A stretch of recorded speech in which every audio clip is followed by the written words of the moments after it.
If the user or the client or the friend, whatever it is, they can log in your servers remotely, and they connected the USB or the Wi-Fi, anything, something like this.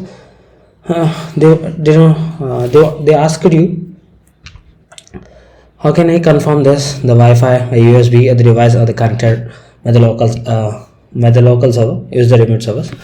Have the one thing, the one command is very useful. dmesg. The dmesg command is very helpful. It's a decode the everything, the connected the devices, gives the remote whatever it is. They gives everything. Then hit enter. It gives the everything, and the USB was disconnected. Device number 2. This is use information. You can use the troubleshoot while the remote locations, someone connected something, or USB device, whatever it is. You can easily troubleshoot why this dmesg.